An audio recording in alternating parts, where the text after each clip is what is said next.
Transition, the process of change from one condition to another. We are now at a new crossroad where change is evident once again. What does not serve us must transform us anew. Returning to our original state of oneness and true nature of that which created who we truly are. Confusion was the way of the past. Enlightenment is the way of the now and future. Shedding away the layers of deceit. We now bring you the transformation of the two who started as one. Our fearless planet never stands still. Earth has been in a process of transition, and we are not exempt from this remarkable ongoing reality.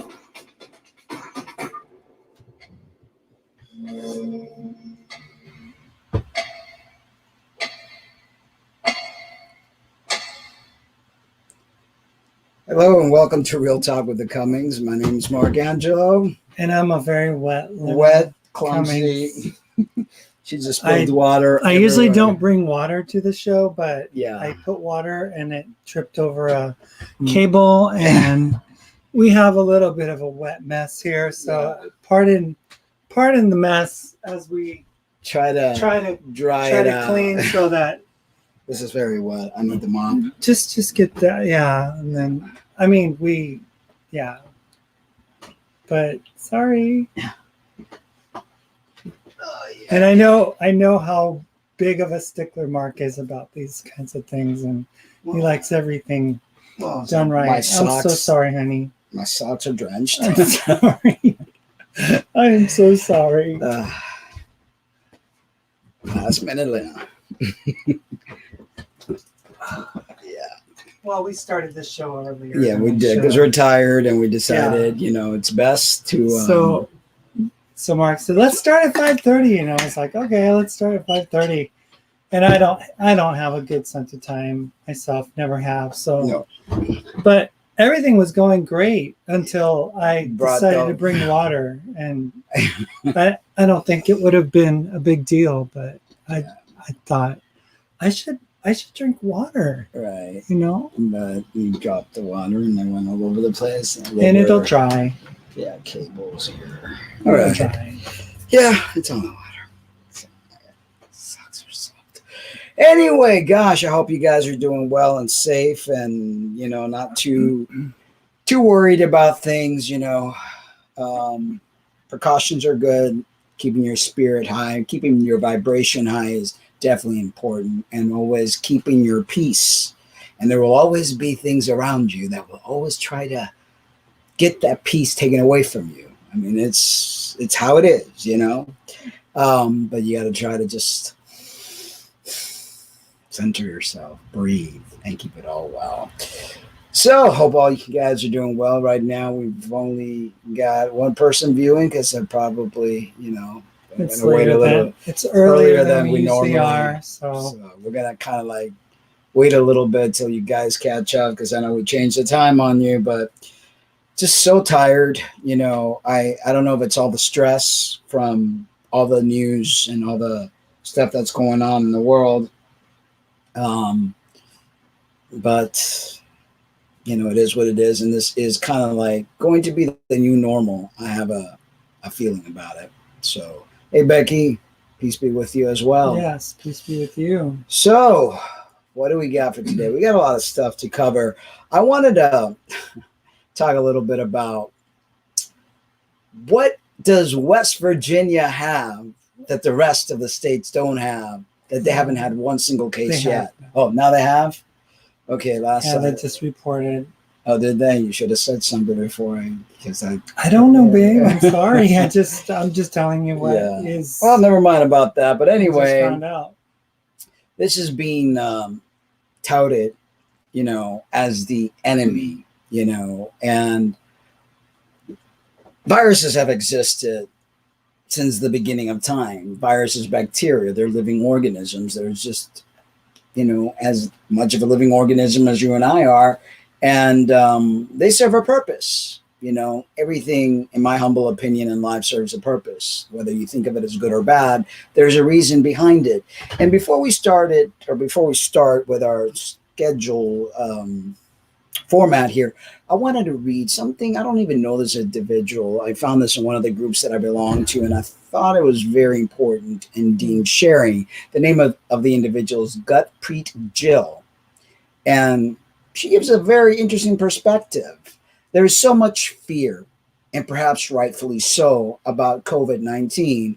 And what if we subscribe to the philosophy that life is always working out for us, that there is an intelligence far greater than humans at work? That it is all interconnected. What if the virus is here to help us to reset, to remember what is truly important, reconnecting with family and community? Reducing travel so that the environment, the skies, the air, our lungs all get a break. Parts of China are seeing blue skies and clouds for the first time in forever, with their factories being shut down. Working from home rather than commuting to work, less pollution, more personal time, reconnecting with family as there is more time at home. An invitation to turn inwards, a deep meditation rather than the usual extroverted going out to self-soothe. To reconnect with self, what is really important to me. I reset economically, the working poor, the lack of healthcare access for over 30 million in the United States. The need to paid sick leave. How hard does one need to work to be able to live, to have a life outside of work? And washing our hands, how did that become a new thing that we needed to remember? But yes, we did. The presence of grace for all. There is a shift underway in our society. What if it is one that is favorable for us? What if this virus is an ally in our evolution? In our remembrance of what it means to be connected, humane, living a simpler life, to be less impactful, more kind to our environment. An offering from my heart this morning, offered as another perspective, another way of relating to this virus, this unfolding, this evolution. It was time for a change. We all knew that. And change has arrived. What if? What if? Sometimes you really have to think, that there are greater forces involved here. Those of you that believe that we're not the only ones alive in this great, vast universe, that sometimes these individuals that watch us from afar might do things to get us to think. I think in the stage that we're on in life right now, human beings need to be shaken. That's the only time we ever think of others, is when there's some national emergency, when something terrible comes our way. And I'm going to say terrible. I think the planet needs a reset, and that includes all of those that are in this planet. And not that I wish anything bad upon people, but sometimes bad things need to happen for good things to happen as well. And we need to be grateful for the bad things. I remember there was somebody, I don't know, it was Crazy Sexy Cancer, who said that her cancer was the best thing that ever happened to her because it actually got her to think and lead life totally different from the way that she was leading her life. And I think many of us have taken everything for granted. We're overly materialistic, overly self-consumed. Everything becomes about me, I. How do I look? How do I this? And we forget that that's not what we're here for. So maybe this virus is a blessing in disguise. I remember one of the most poignant things that I had ever heard was when this father-daughter team, we were doing a Bible study videotaping thing, and she talked about getting cancer the first time and how dreaded it was, and how it forced her to reorganize her life in ways that she had never anticipated to do. Right. And she realized that time she was able to disconnect from those things that she thought were important, but they really weren't. And she picked up some really nice habits. And, of course, she was a Christian. So she said that she spent more time, reading her Bible and praying and all that stuff. but then the cancer went into remission. Mm. And then she was able to get back to her normal life again. And then the cancer came back. Mm. And she was grateful for it because she knew that it was going to force her to disconnect from the world that she thought was so important and connect with the things that are really important. And that is getting in tune within. I mean, I'm not going to focus on the necessary, Christian component to it, but I think that the important thing is to realize that sometimes those things that we thought weren't important are really important. Stuff that we're being forced to do now because people are in some parts of the world are being sheltered in place and they're not allowed to leave their homes. Exactly. So they have to focus on other things. They have to go within a lot of times. Well, most people, they're constantly needing stimulation from either their iPhone, smartphone, internet, constantly seeking out some sort of soothing, whether it's alcohol, food. People never take the time to go within and reflect because there's way too much happening in the world. And the only time that we really take a break is when we're sick, we have to lay in bed, or when we're told, hey, you can't go outside, you have to be mindful, this stuff could spread. So you stop. People are workaholics, they're constantly thinking about making more and more money so they could buy things they don't need. And it's just a vicious cycle. And I think that what's happening right now is much needed. People are going to look at life differently. And I don't know, like when 9/11 happened, people started to look at life differently, but then they went back to their status quo. I don't know how long this is going to last. I don't know if this is just going to change our life completely, where we'll be forced to do things totally different. But I think it's needed. I truly do think it's needed. We were at the grocery store the other day and basically wanting to get some staple items that we were missing, and we wanted some rice, wanted some potatoes, and it really allows one to be grateful for anything that you would have that's available to you. So we found some pasta at a 99-cent store, and that was like, oh, that's great. Yeah. All the aisles were cleared out, but that there were those 2 packages of pasta. Exactly. And it allows us to really be able to be grateful for the things that we have in life, not the things that we're missing. It's like, the eggs were gone. Obviously the toilet paper has not shown up yet. It's absent without leave. We figured a way out. We use tissue paper and wash ourselves, so you just make do. I came from a communist country, so it's nothing new to me. I've always been, I don't want to say I've always, since my awakening in 2008, I became very frugal, a minimalist, because I knew that we were going to have a change come our way. I didn't know exactly when it was going to happen, but I knew it was going to happen.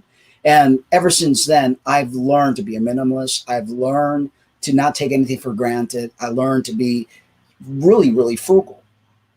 And I think it's going to come very handy in these times. I think so. And I think that giving people the opportunity through this crisis that, the president calls it the unseen enemy, as we called our show. But I think when we look at things as an enemy, we create more negativity towards it. And instead of working with whatever it is that this was created with, with whatever this virus is, and looking at it as a way of like, you don't look at a forest fire as the enemy. No. You look at it as a way of nature purging itself. And it does that all the time. I mean, how many fires are started and nature needs it to happen so that a new grows. And I think this is what's happening. We're seeing an end of an era, an end of certain things, and a beginning of a new one. And we should welcome it with open arms, with peace and gratefulness. Because if we continue the path that we've been on, it's not going to be good. Well, there are generations that have been on the path that we've been on. And I think that it's been allowed to have some kind of an effect when something catastrophic happens to reset the planet in a way to preserve it. Exactly. To preserve it from being destroyed.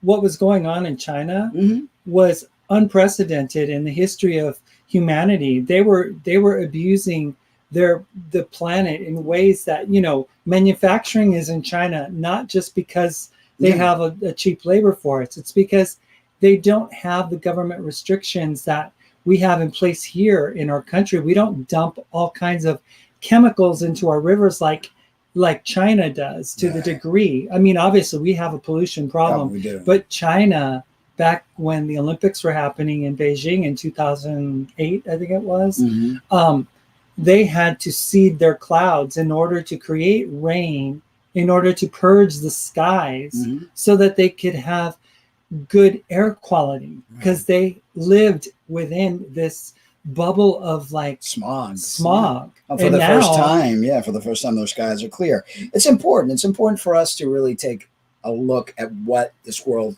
is becoming and what we can do now to change it.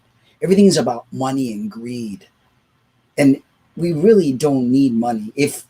And I know a lot of people are going to say that sounds socialist and whatever else, but the way it is that the 1% has everything and the rest of us are slaves to a system, and to the point where look at how easily we are paralyzed when something goes wrong. So we've got to change things. And I hope that this time, that is taking place, allows people to look at life differently and put priorities and really realize what really matters. Do you really need this, or is it that you want it? And it's like, we've got to really think about what's happening, because this is just the beginning.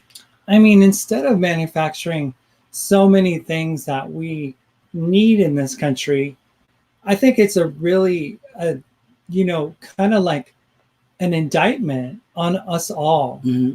The fact that we don't have masks and respirators, and we don't have the ingenuity to have been, able to have these things in backup. And as modern as we are, that people can't, prioritize the things that are important, like, possibly preparing for some kind of a pandemic.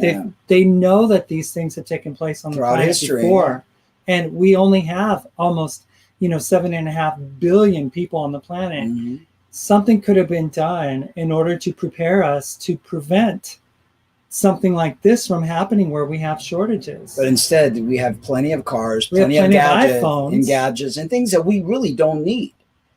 Things to dumb us down, things to continue to make us slaves, instead of like freeing ourselves more, having more free time to be with your family.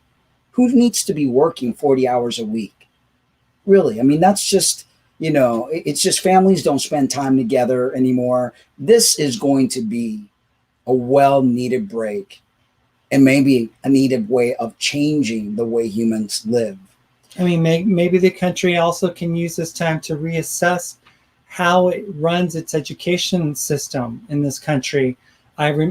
We just watched another YouTuber talking about, is it necessary for children to go to school from kindergarten through, 12th grade, waste of time, and not be prepared for what is the real world. We're not really, giving kids what they really need. Instead of teaching trigonometry and calculus, we should be teaching kids how to make a budget, or how to, be resourceful, or how to keep themselves from, deteriorating with their body as they age, instead of like removing physical education from, all of the classrooms and stuff. I mean, less competitive. There's so much we can do. Look at right now, sports halted. Less competitive. I mean, what do we really do by having grown men and grown women have competitions against each other? What does that solve but create more animosity? We really need to rethink the way we're living our lives and what really matters. Endless time in front of a television, watching shows that are brain dead, causing a lot of like death to your brain cells, instead of doing things that really matter. We need to think twice of how we are living life. And I have a feeling that this so-called unseen enemy is going to get us to see things totally different, and hopefully change the way that we're living. I wanted to to point out there are some people that are really making a mockery of what is happening right now, and making a mockery of a group of individuals who they themselves actually belong to. This group of individuals. I'm going to go ahead and share this because I find it pretty appalling, to tell you the truth, that someone would take, what's happening now and making fun. So many of you know this person. We've had battles with him, and I don't know why I still get, when I get my tweet stuff on my email, I get his stuff, and I really don't understand why. But they say, social distancing myself from social media to avoid the social contagion that is transgenderism. I will not catch the trans virus. And this is a person who is themselves. Yeah, they identify as a trans man. Yeah. So what would you say something like that? Obviously we're being told that we need to have social distancing, real life social distancing. Nothing has been talked about. Avoiding the internet. Obviously people are at home, and that's what they're going to have to really rely on to keep some sanity while we still have the internet and while we still have electricity. But to say that, and that's going to be another point in talking about what we believe are certain individuals in the trans community that are problematic for the trans community in general. But we're going to leave that towards the end. So I wanted to say hello to Freedom Grower, and we also have Brianna joining us. Thank you so much for being here. And Becky, but I don't know if Becky was going to be able to stay long. Freedom Grower actually said, great point. And he also was agreeing. And Brianna was asking him if he's a workaholic, and he said, no, I don't work ever. And according to society's definition anyway, as I don't earn money. Brianna says, neither. And he says, feels great. We're not meant to be robots. This 9 to 5, let's send your kids to school and let's just work ourselves to oblivious to make somebody in the higher ups more money while you get pittance just to barely get by. And even right now, and I'm sure it's going to be appreciated, but they're thinking about giving every American, or those that need it, $1,000. Is that a month? Because if it's $1,000 a month, people are going to be starving with that, because nowadays $1,000 doesn't go very far. Freedom Grower says, I'm very fortunate though, and know everyone's situation is not the same. Most people, they live paycheck to paycheck. Right. And yeah, this is hitting like 6 million restaurant workers. Yes. In the pocketbook. Yes. Something, I don't know if this is, I'm still very, I don't want to say confused, but I'm still trying to figure out, okay, is this something from an interdimensional being that is creating this? Is this created by those that want to push what they call the New World Order? I'm still not quite sure, but something is brewing. Something is brewing. What I do know is that, according to how I feel about what's going on, what's being done is basically laying out a physical groundwork for something that has been devised in the minds of men. Mm-hmm. And now is at the point of where they want to execute parts of it, so they physically implement it, mm-hmm. so that people can know mm-hmm. where to go, what to do, who's working with who, how this all works. Business and government is coalescing with each other, and they're combining their efforts, and they're working together. And it's like this, we're being told this isn't the first time and the only time that this is going to be necessary, but this is being planned for the future, so that if things go really bad with some other pandemic that may arise, then they have a plan in place. And I don't think it's if. I mean, anything from an asteroid could hit our planet. another massive super bug. I mean, it's almost like a test run for things to come, and like I said, I don't think things will ever be the same from this moment on. And Florian Wellner joins us, and Florian says, I see it the same way. I can see families reconnect, father and son take a walk, and people enjoy nature. And she continues to say, in addition, I don't know if you experienced something similar. Yeah, and that's what we were reading, what we read earlier. I think that although it's being seen as an enemy, I think that it's something that we need. It's almost like part of evolution, part of like, gosh, I can't even put the right words, but people need this. And, I know that unnecessary deaths will come, but there's always been death. There's always been individuals, in life that die. I mean, that's one of the things. We all are going to die one day or another. This really attacks more of the elderly, than it has younger people thus far. I don't know. This could take a massive turn. Things could change. I mean, we're learning as we go along. It's a day-to-day thing. Starting to watch the movie Contagion. We fell asleep, so we got to finish it off. But it's like a movie that was made 9 years ago, and it has a lot of similarities. So strikingly so. Yeah. So, one of the things that I find that we can't take anything for granted. We have to be thankful and grateful every single day for your health, for your family, for the things that you do have. But most people in this world are always looking at what they don't have and what they want. And that's all going to change, because I have a feeling the world as we know it will never be the same. So let's talk about how the mental health toll of the coronavirus epidemic, how are people's mental health being affected? Now, if you're the kind of person that looks at life, the glass half empty, then you might have a lot of problem with this. And you might be feeling stressed out, worried, instead of looking at it as a time to reset, a time to meditate, a time to take a step back. If you're the half full person, this might be heaven sent for you. So it's important that we really reflect and not be so hard on ourselves and not worry so much, because stress kills. So this article goes, what's happening? Around the world, governments and health experts are scrambling to limit the spread of the coronavirus. Urgent public awareness campaigns are being used to inform the public of the severity of COVID-19, the disease caused by the virus.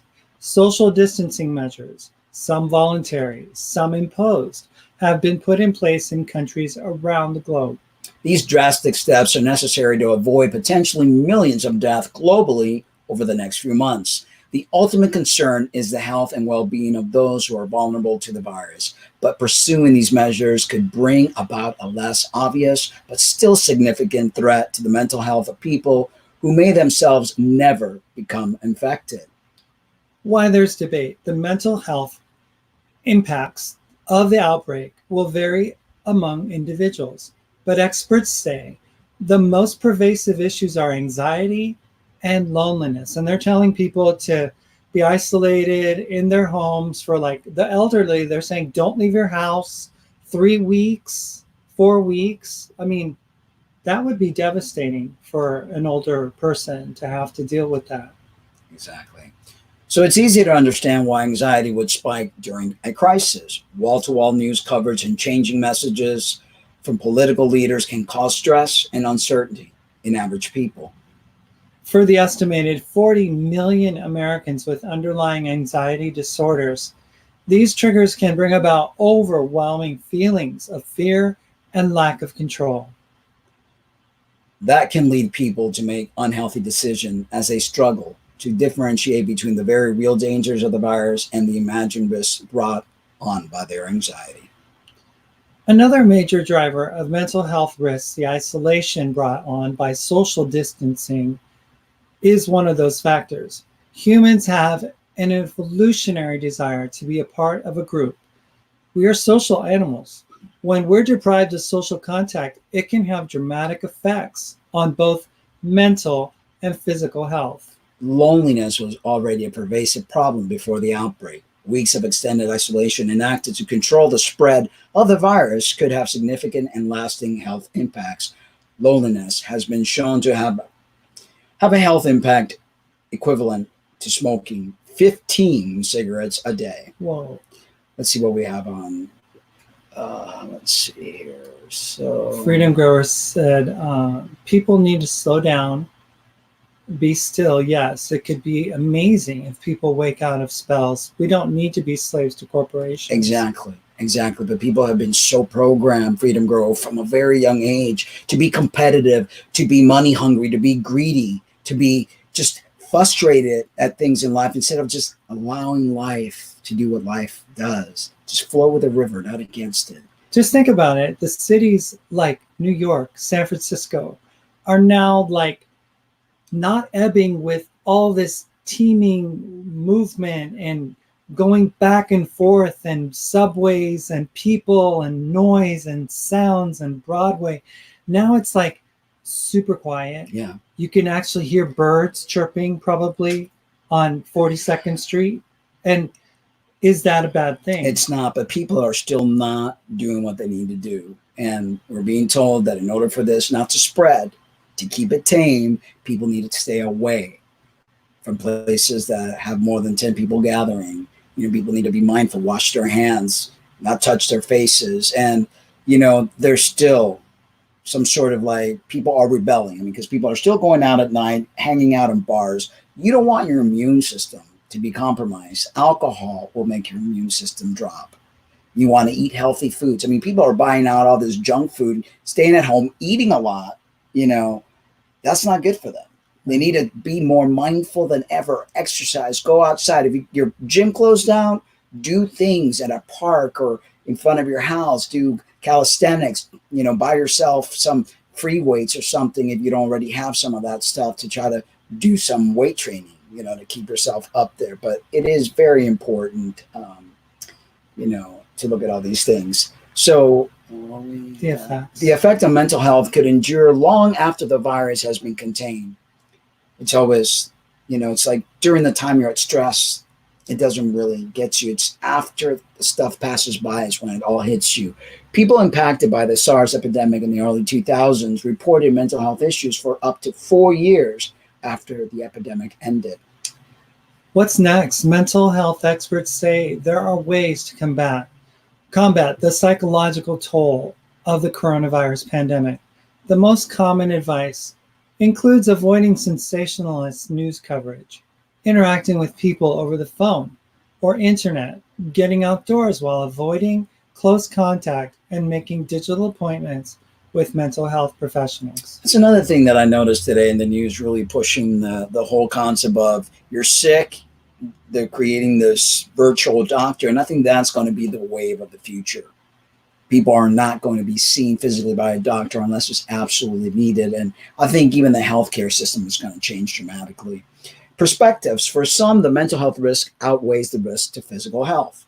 There is real risk. But for the vast majority of us, the risk is not commensurate. What is that? Commensurate with a degree of obsession and panic coverage of the virus has bred, both in people who are panic prone and those who are not. E.J. Dickinson for the Rolling Stones. Isolation will exacerbate an epidemic of loneliness that already exists. Across the country, people are being asked to work from home. Universities are switching to virtual classes, and large gatherings are being canceled. These are key strategies to prevent transmission, but they can come at a social and mental health cost, furthering our sense of isolation from one another and making us forget that we're all in this together. And I think already with all this technology, people are already suffering from this because with all the social media we have, we're less social than ever before. People are more reliant on looking at their phone constantly. People go to bed with their phone, wake up with their phone in their hand. It's become a thing.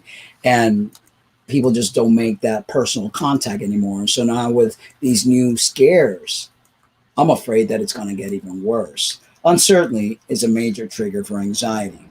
The uncertainty that exists right now is hard for people to manage. We prefer predictability predictability and like to be able to anticipate what's going to happen, as it increases a sense of safety. When that's not present, people try to find it. Then when the information is unclear or contradictory, this can sometimes create even more ambiguity, resulting in increased stress and fear. Humans need social interaction just as they need food or water. If we think about loneliness as this adaptive response, kind of like hunger and thirst, it's this unpleasant state that motivates us to seek out social connections, just like hunger motivates us to seek out food. The effects of isolation are more pronounced in older people. Social isolation leaves elders vulnerable to negative health outcomes such as cognitive decline, heart disease, and depression, which suppresses the immune system. And you need to keep that immune system up at all times. That's how you help combat whatever comes your way. Strong immune system, your body's capable of fighting even the dangers of viruses. And we just got a super chat from Patricia. Hey, Patricia, thank you. Thank you so much. She said, "Thank you for providing a great get-together here." It's our pleasure. Thank you for joining us. So people could lose access to mental health professionals. Preventative measures such as social distancing and quarantines can also inhibit access to vital health care for people with serious mental illness. The psychological impacts of the outbreak are underappreciated. We're now officially in a pandemic, but we've also entered a new period of social pain. There's going to be a level of social suffering related to isolation and the cost of social distancing that very few people are discussing yet. Mixed messages from leaders contribute to anxiety. Contributing to anxiety is confused and confusing pronouncements from elected officials. When reassurances ring hollow, anxiety spirals. And the unknown is very scary because right now we don't know how this is going to play out. We don't know what new measures are going to be taken to lead the life that we have been leading. Things are going to change. We know that. Look at what happened when those planes hit the Twin Towers. Life as we know it changed. This is like, they're even saying that this is even worse than what happened during that time. The airlines are suffering. There's a lot of people that are going to be suffering. And I know that our president's trying to reassure us that everything's going to be okay, that everything's going to return back to normal. He can't say that because we don't know the extent of how this is going to really affect people. The mental strain can cause a long list of symptoms. Reactions to the crisis can include feeling overwhelmed, fearful, sad, angry, and helpless, according to experts. Some people may have difficulty sleeping or concentrating. Fear of contact with others, traveling on public transportation, or going into public areas and spaces may increase, and some people will have physical symptoms such as an increased heart rate or upset stomach. One of the things that I was thinking about is that larger sporting events, big conferences, big concert events, these big festivals, I think people are going to be more hesitant to participate in large gatherings, because before it used to be the fear of terrorism, and now it's this fear of this unseen enemy that is going to be in the back of all of our minds. Right. And we're always going to be thinking about, oh my gosh, if I'm at this football game or if I'm at this concert, who has whatever virus that could be carrying. And it definitely changes the way people think and how they gather, because even though we've had pandemics before, the SARS, bird flu, it's never been taken to this extreme, and it's never been this, I don't know, it's pretty bad in the way that it's playing out. So things are definitely going to be changing for a lot of us, and the way we think and feel about things. Being a germaphobe might be a good thing to take on, So the impact will be worse for people with pre-existing mental health challenges. There are people already out there that suffer from anxiety, depression. They're fearful and arachnophobic, all sorts of different things. So this is really going to agoraphobe. I always say it. The other one's fear of spiders. Yeah. So some mental health experts think coronavirus fears may cause people with anxious tendency to topple into a full blown illness. And as it is, there's going to be a lot of problems getting into the healthcare system, with people rushing to the hospital, and just the regular things that happen to people.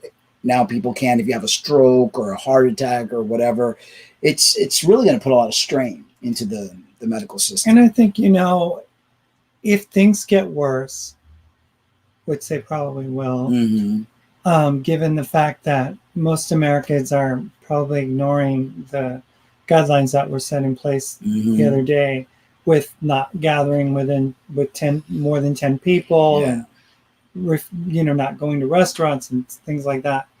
I think that what we're heading for is what's happening in Italy, what's happening in Spain, what's happening even in our own, San Francisco now is under like lockdown of some sort. And so is the whole entire island of Puerto Rico. They are on 24-hour lockdown. People from Puerto Rico, unless it's an emergency or they need to get some groceries or go to some kind of health appointment or something, medical appointment, they are being told that they should not leave their homes, at all. And people aren't used to that. This is like especially this day and age, this generation is not used to being without. They're not being used to being told what to do, compared to individuals that lived through the wars, individuals that lived through many crises and repression and all sorts of different things like that. This is very new. I mean, didn't we watch where Oprah Winfrey said that she still saves her toast? Yeah.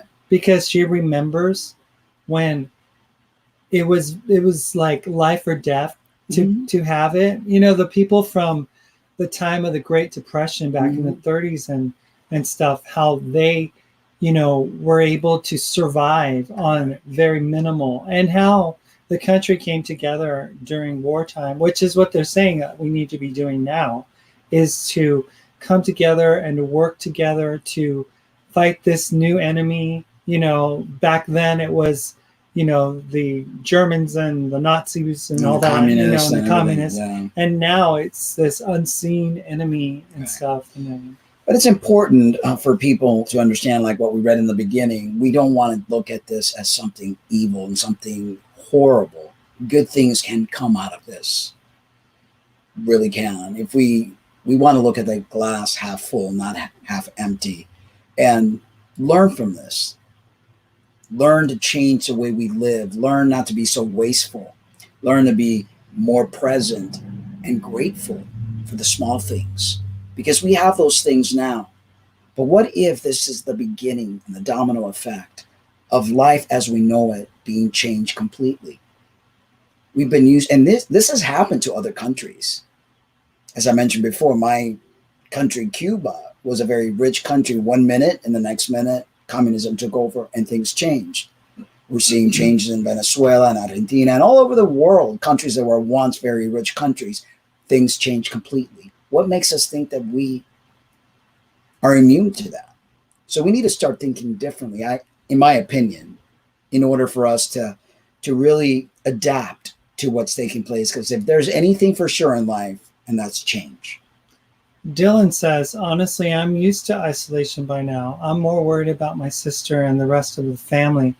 Rise in the development of agoraphobia, probably. I think so. I think a lot of things are going to be changing. But, we could either be totally upset about it, or we could be welcoming and learn to do things differently. Rely less and less on our gadgets. For all we know, a sun flare could come, take down the grid, and there goes electricity. We've lived without electricity before. Humankind has lived without it before, and they managed all these years to get to where we are today. Who knows, maybe this new, emphasis on getting people to stay out of the restaurants and stuff, although it hurts, obviously, those that are employed in it.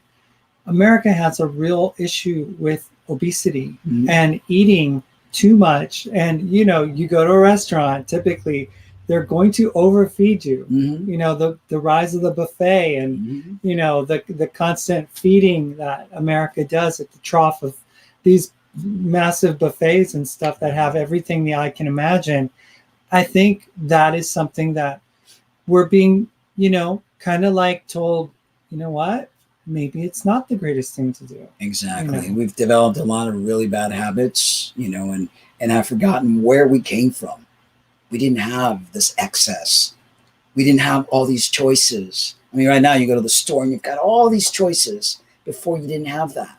It was simple. And that simple life had something golden to it, you know, and it's like mothers would have to have cloth diapers and wash them and use little safety pins. Now it's like everything's disposable. Well, this planet is, I mean, the amount of trash that we're producing is unthinkable. People are literally calling 911 because they're out of toilet paper. I know, it's and crazy. They literally had to have a public service announcement in a part of the country where people were calling in to 911 for toilet paper. And they were telling them, be resourceful. You know, back in the day, Sears catalog was a great source for toilet paper, or the local paper, you know, was a great source for toilet paper. They even said they used seashells. Yeah, well, ancients. Yeah. Did. You know, it's like, and that's why that movie, what is it? Oh, the one that Rocky Balboa played in, a futuristic Demolition Man, I think it was called. And he was like, what did he do with the seashells, you know? A lot of ways. Anyway, Marcy joined us. Welcome, Marcy. Patricia says, let me put this on here. My grandfather used coffee of his cereal to save on milk. And that's good idea. Good idea. I mean, being resourceful, and I thrive on that. Did he use milk on from his coffee? No, he just used, I guess, just the coffee. On his yeah, because what you're doing with cereal is wetting it. You know, so that's, I mean. Oh, I get it. You know, like, we are so spoiled right now. People don't realize.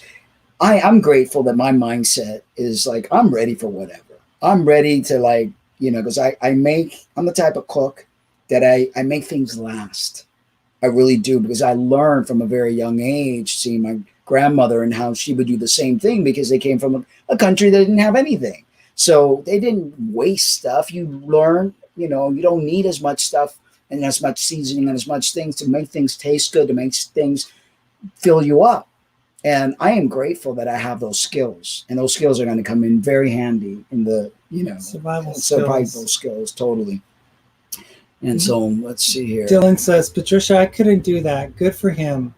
Well, see, it wasn't that he wanted to do it, Dylan. It's that he was forced to do it, because at the time, milk was something that maybe the baby needed more than, you know, the adult, or they didn't have milk. Or they didn't have milk. You know? I mean, so it wasn't that he was being inconvenienced, so he wasn't using it. It was the fact that he felt like he needed to contribute to the effort. You know, Americans were, you know, risking their lives in the German, you know, frontier, and they were trying to fight a war against, you know, the Axis and stuff like that. Right. And they were doing what they needed to do. Everybody was supposed to do their share. So see, that's the problem. That's the problem with today's generation. They don't know what necessity is. And I think they need to learn that the hard way, because that is what makes, I mean, do you see how much mental illness there is today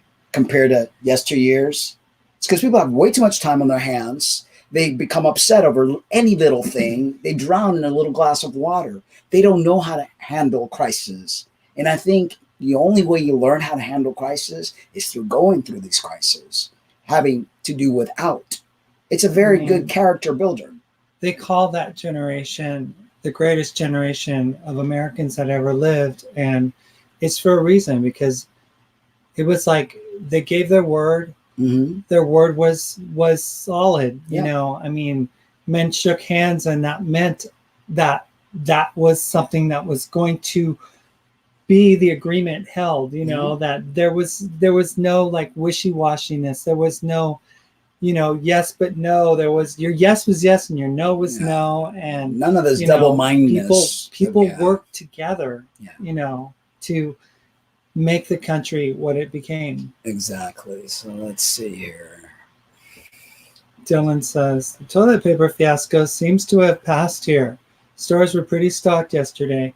Well, it hasn't come to the state of Arizona quite yet. Yeah. We're still out of toilet paper, but That's all right. We've you know got what? tissue. You have like 3 boxes of tissue. And actually, I learned that tissue paper is a lot softer than toilet paper. Marcy says, wash your butt in the shower. Geez, people aren't very smart these days. I know. They don't want to be inconvenient. But I have a feeling that that's going to be the new normal. Inconvenience is going to be the way of the future, you know? But, you know, like we were talking about it earlier, how hygienic is it to wipe yourself with toilet paper? You know, it's not. It's not. It's very disgusting, but, you know, people still do it. And Marcia says, totally off topic. Lynna, you look freaking amazing. Love the hair tools. Sorry, Mark, I'm not hitting on her. Don't worry about it. Thanks. And Brianna Thank said you, her Marcy. hair is pretty. Yes. Thanks. So, yeah, I mean, stuff is going to continue to happen. I think we've only just scratched the surface of what we're going to see unfold. The name of the game is to keep calm, be present. Don't be fearful, because fear doesn't solve anything. People panic when they're fearful, and panic creates a lot of crazy things, like people running out and buying all the toilet paper, you know, and buying off the food on the shelf and leaving no food for nobody else. We need to really just remain calm, remain resourceful, you know. And I think it's one of the neatest things we have in this little town of ours. There's a little community board on Facebook, and people are actually helping other people. They're actually asking, you know, seniors if they need help with their groceries or if they need any assistance in any way. And it's really neat to see that a town like this, you know, it's not a little town. This is a pretty good sized town. Pretty good town. You know, that people are still that old fashioned, you know, kind of connectedness, you know, where people actually care. It's really neat to see. Yeah. Brianna's asking, what did Mars post again? I shared it earlier. Well, we were gonna go into that article that I posted on my Facebook wall yesterday, which wasn't received very well by one person in here anyway. But it wasn't something that I just wanted to, you know, like bash anybody about. But I see this happening. Ariel Scarcella and Mars and, you know, some other YouTuber were on this program that they were doing, talking about how the left how they left the left, and how, you know, the LGBT needs to part ways with the left. Yeah. And changing affiliation. And talking about how conservative politics is the better way to go, and, you know, how great Trump has been for the LGBT community, and says that they want to expose the lies that are being told about the president. I guess he appointed some guy who is gay, and he, you know, supposedly, you know, yeah, he's being gay friendly by doing that. Although I could go into so many things that happened, like the moment that president was elected and everything, and you know, things took place and the changing of the guard happened, they cleared out some government websites of having anything having to do with transgender at all. Right. You know, we're not counted in the 2020 census, which is good. But you know, there's so many things that took place, all these changes that have happened that have been counter to the LGBT community. Right. So we have a couple of articles that we want. Do you want to read this one first, or do you want to read the one? Maybe that other one, because the other one starting it. All right, so let me go over here. Sorry, Ben. It's okay. I just started.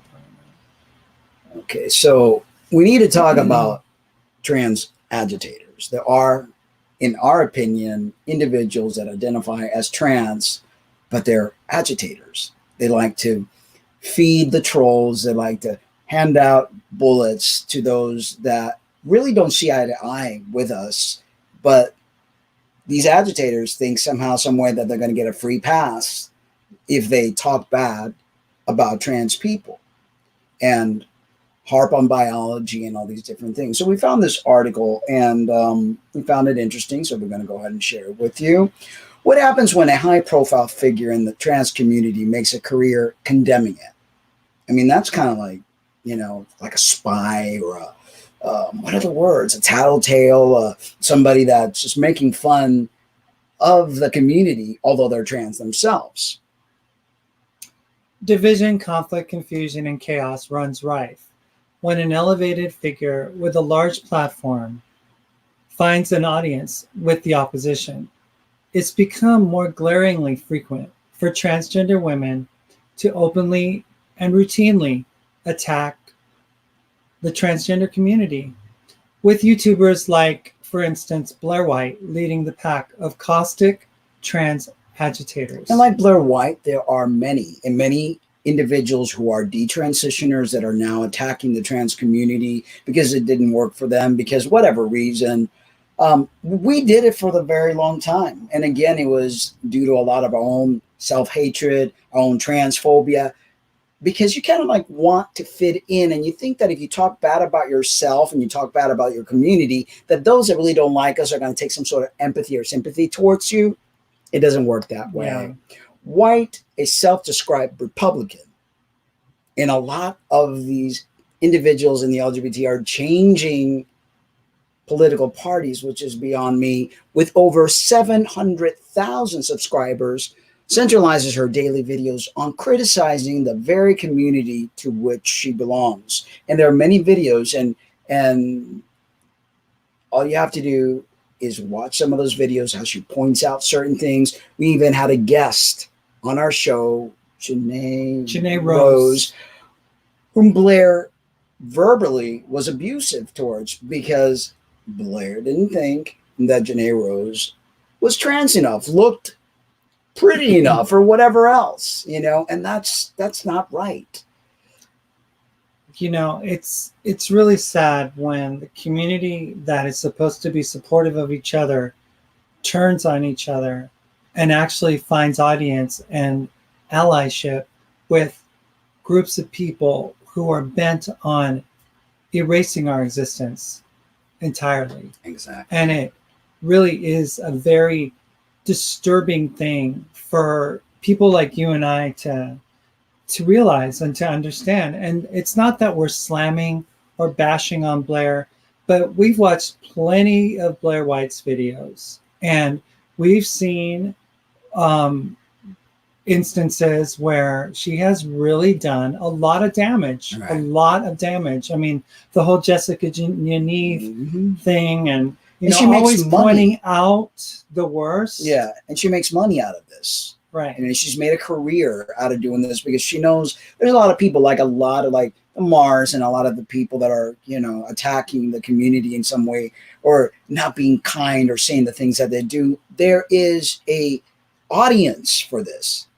Some of these audience are rad femmes, the Christian rights, people that just plainly don't like individuals of the LGBT, but are being tolerant of these people because, hey, what better thing than to say, well, this person is trans and they're talking bad about trans people. Yeah, hey, they like that. So anyway, the 26-year-old California native, hey, I'm a 50-year-old California native, has previously championed American President Donald Trump, whose administration has placed startling focus on challenging the civil rights of LGBT people, opposed to the opinions here of those that I mentioned earlier who say that the president has been very kind to those in the LGBT, especially transgender individuals. And the president, way back when Miss Universe was happening, Jenna Takalova wasn't allowed to compete in the Miss Universe or Miss USA, Miss Universe pageant, which was, being run by Donald Trump's people, and he objected to it. Right. So he's always had a negative focus on the transgender community. Yes. Having implemented the infamous trans military ban earlier this year. White has spotlighted controversial, even criminal members of the trans community to hold up as an example of the rest of us. There are plenty of people in the cis world that are criminals, to point out individuals that have issues just because they're part of the trans community doesn't mean you have to like put them out there, because people aren't going to know the difference. They're going to just put everybody under the same umbrella. Via her channel, effectively fanning the flames of an increasingly hostile climate fueled by stigma, stereotypes, and misinformation. So that's the thing. They're fueling the fires of intolerance. Yep. So what point is it for a person who is a trans woman herself, who has taken major steps in order to look as comfortable as she feels, that she would have this emphasis and focus on focusing the intensity of intolerance to a group of people who already hate us? I mean, it's like partnering with people and talking to people that really don't have our best interests in mind, right? White has been embraced by anti-trans political activists and alt-right darlings like Ben Shapiro. I remember watching that video that they had this conversation. If you're a trans woman, I would refer to you as a her, but I still see that if you were born as a male, that you are a man, and that whole thing. So White agreed with Shapiro that transgender women are not actually women, and drew the comparison to adopted children, saying there's no biological basis for calling them that kid's parents, because they're not. There's no link at all biologically. But isn't that absolutely not true? Because a parent doesn't have to be the biological, birthing parent. In order to be a parent, is much more than just blood. You know what I mean? Exactly. And so Dylan says Jessica Geneve is a pedophile. He is not a trans woman. She was bringing attention to Geneve's effery and manipulative action. She was calling him out and pointing out that they aren't representing of the larger community. And that's perfectly, yes, I agree that, Jessica Geneve might have, we can't, in a court of law, you can't make somebody guilty unless found guilty. They're allegedly a pedophile. I don't really know much about Jessica Geneve except for the fact that she wanted some waxing or something done in her privates. But to point out everything negative in individuals of the trans community, whether they have made mistakes or not, they're a criminal or not, that only fuels the fire of hatred, because people don't just look at Jessica Geneve as one individual. They lump everybody into the community. And when you're making your money and creating an audience based on badgering the community, like, what Mars just quoted on his tweet, that's not cool. That helps nobody. It really doesn't. People just, I mean, instead of focusing like what Mark had started doing back in 2012, where he was highlighting all the things that trans people are doing that are a benefit, that are helping, that are, able to take away the stigma that has been associated with being transgender or being LGBT in general. It's really the focus that's been placed on the negativity that's really serving no purpose other than highlighting the bad instead of focusing and highlighting the good. Because you just create this monster, and what people get conditioned to outside of the trans community is to see us all as a Jessica Geneve. Right. So she went on to add there is a social reason and a legal reason to do it. So for me, that's where it boils down to me with pronouns. I also agree with you also that if someone makes no effort to transition at all, it's really unreasonable that someone expects they use pronouns they prefer. It really boils down to how they look like, in my opinion. And that's coming from a white, privileged upper middle class kid who was able to get the elective surgeries that they wanted to get done. They were able to fix their face and get a nose job and, you know, whatever else they wanted to do with themselves in order to make themselves feel better.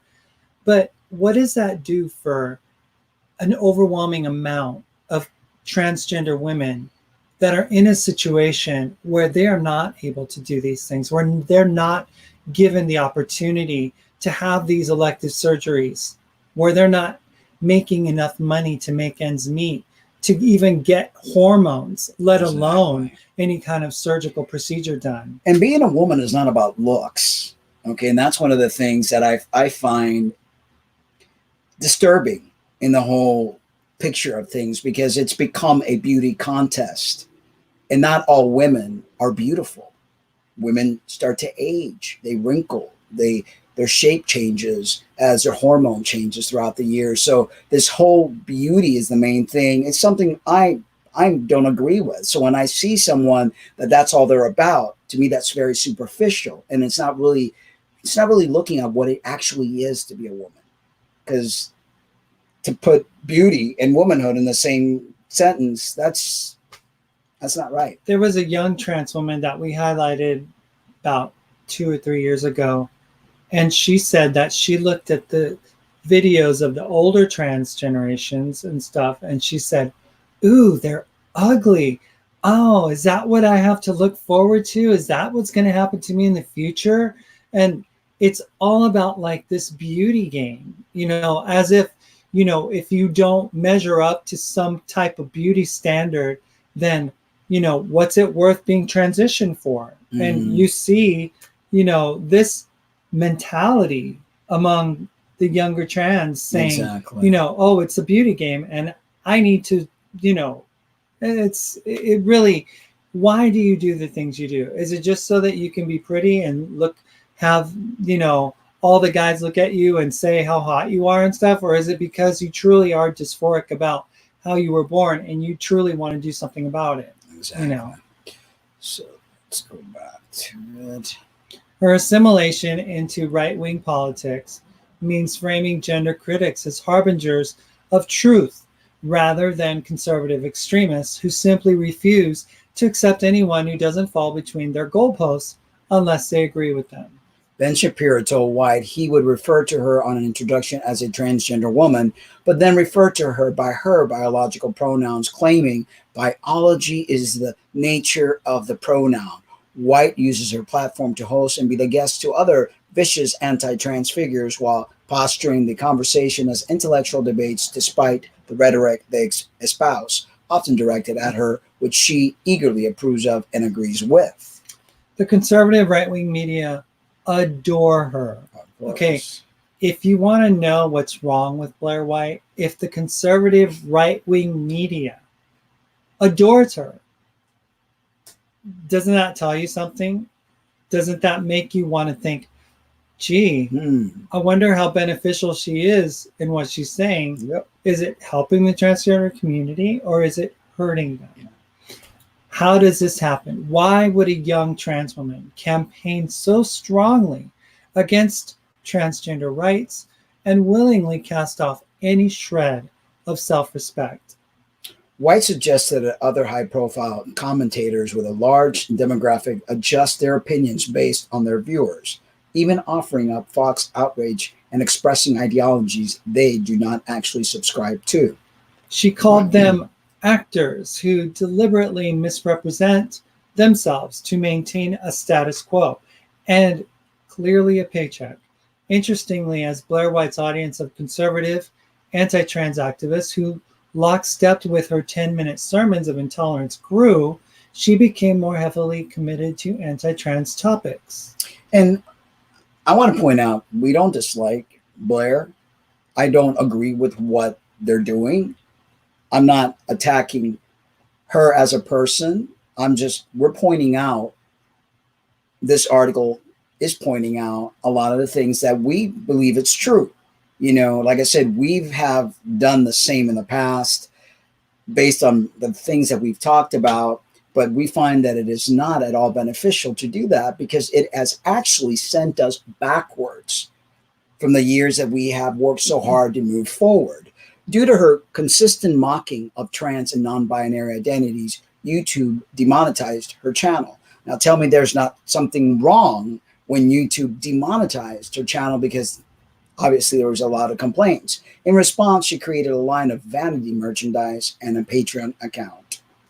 India Willoughby, a former transgender television news anchor, announced on Good Morning Britain that she no longer identified as transgender due to her frustration with non-binary people who never planned to have surgery, seemingly hijacking her identity.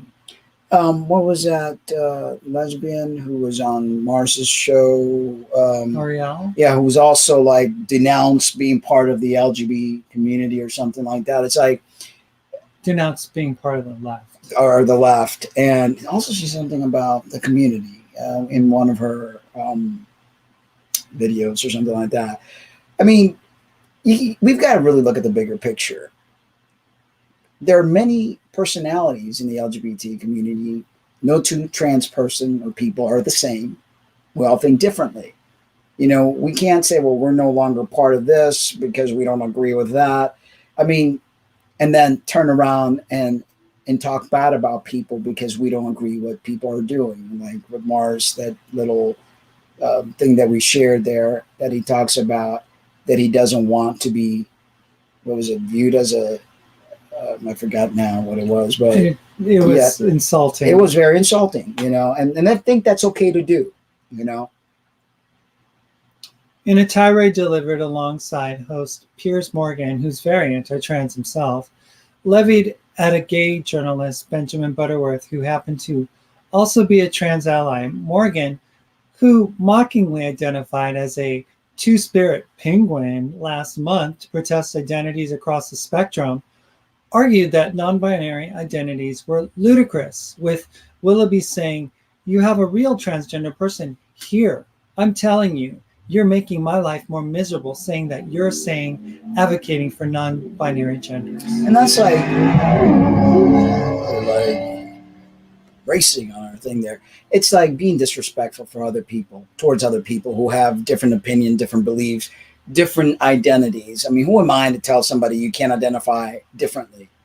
You know, that's very disrespectful. She emphatically stated trans people don't transition anymore. That's the problem. Problem for who? For her? For the conservatives? For the trans haters? I don't know. Debbie Hayton, a scientist who has written for the Times in the UK, has written multiple opinion pieces condemning transgender women and their right to self-identify without a physician to certify their gender. And let's see what else we've got here, because I think we've got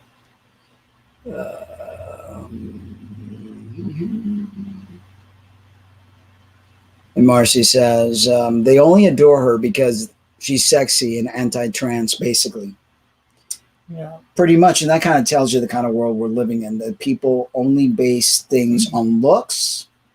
And if you're a part of the popular political party, you know, popular, quote unquote, and sort of lower she said, end. Blair is funny and educated, but has a lot of anti-trans beliefs.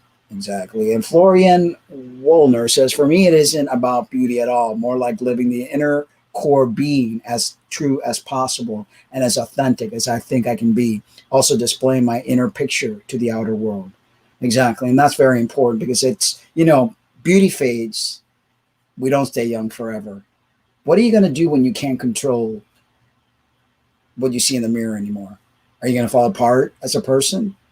And very few people actually think about that, because we all age. I mean, that's part of the process of life, and beauty fades. You know, that's what happens, you know. And Darcy says, okay, let's see.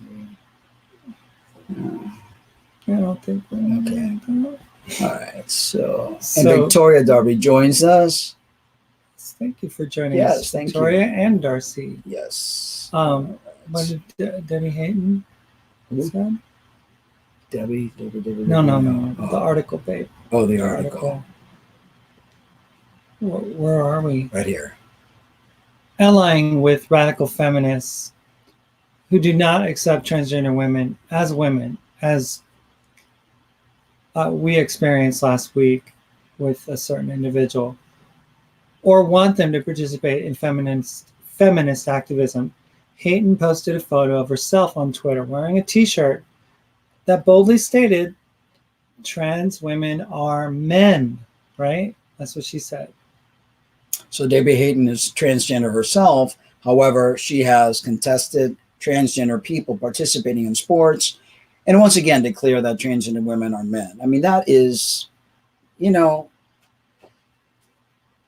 for somebody with gender dysphoria, for somebody who spent time, money, and effort trying to fix as much as they can, to feel aligned as best as they can, to hear those words is like a slap in the face and very disrespectful.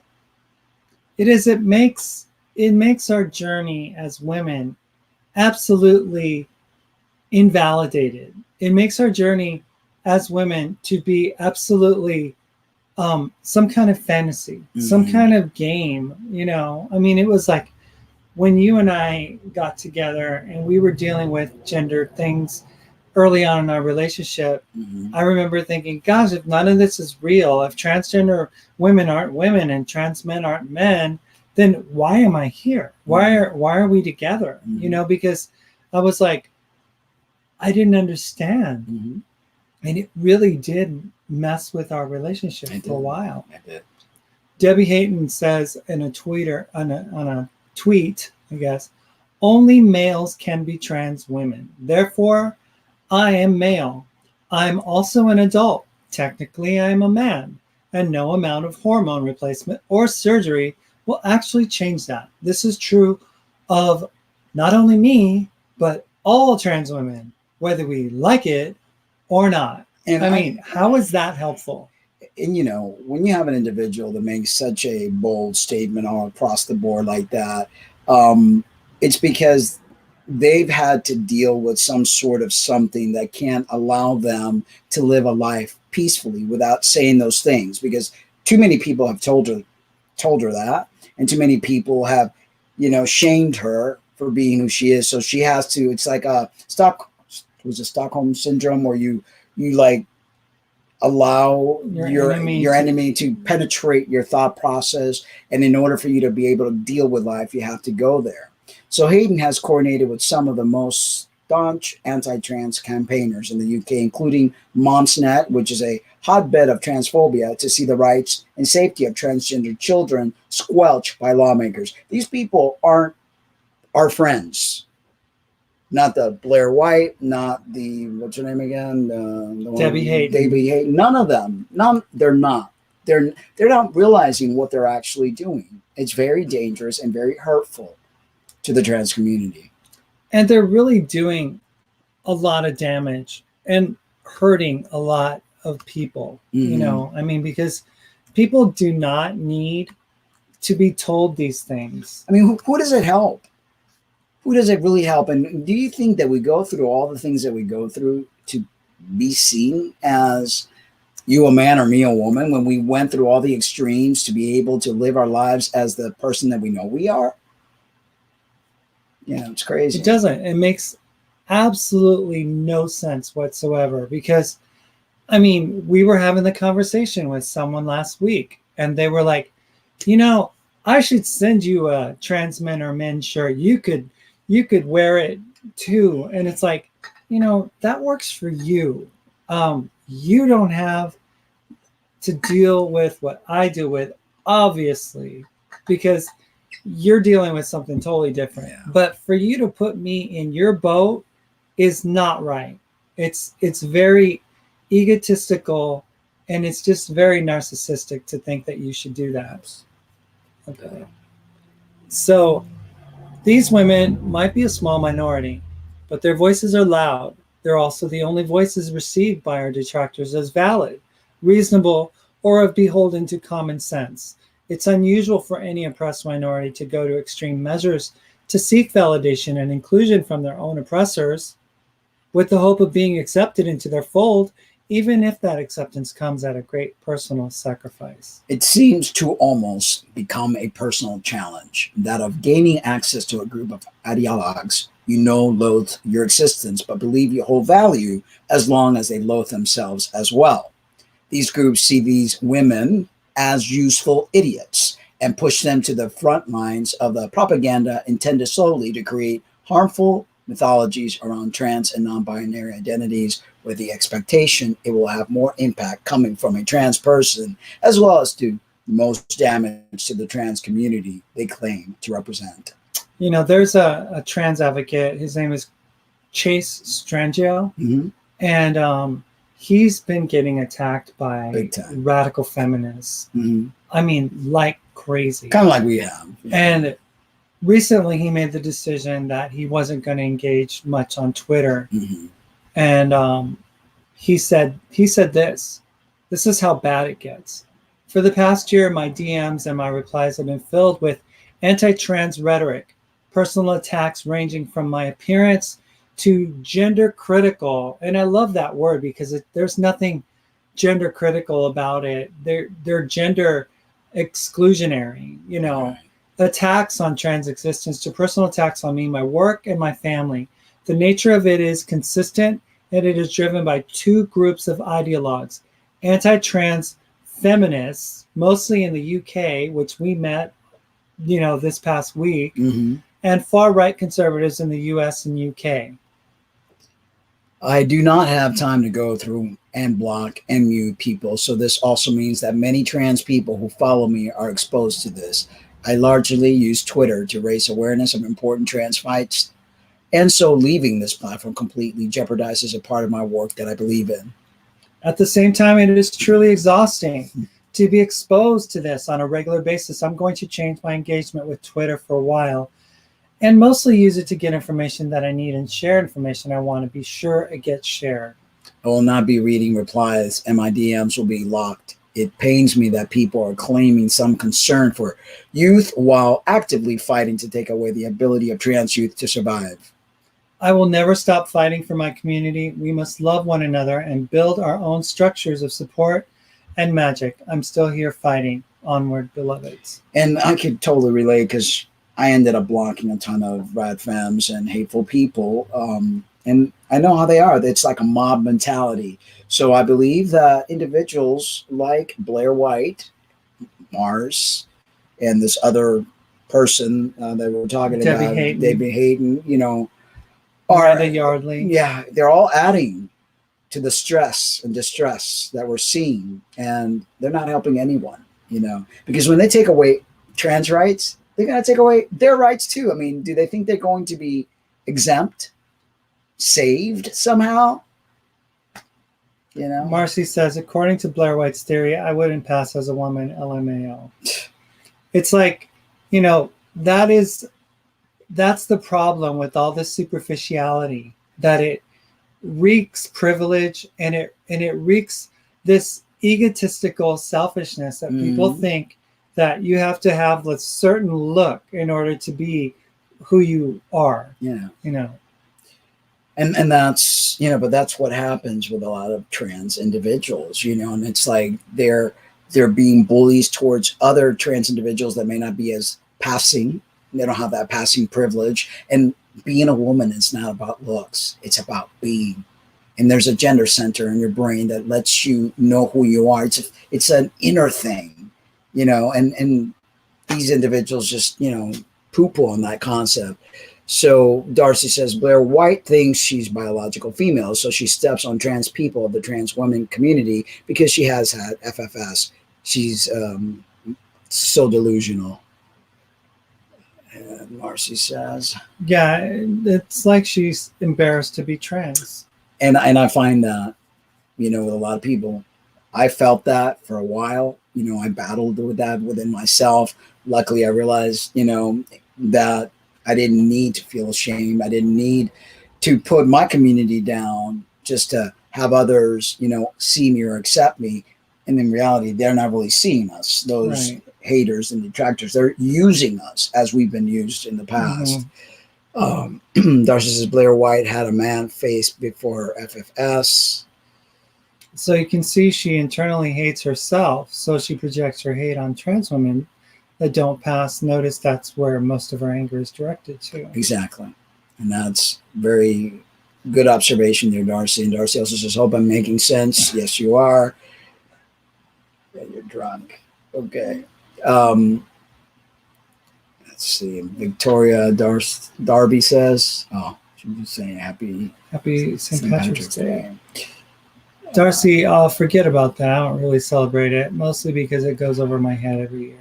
I didn't even know it was St. Patrick's Day. I ain't either. We don't drink. So. I wore no green. No. Oh, wait.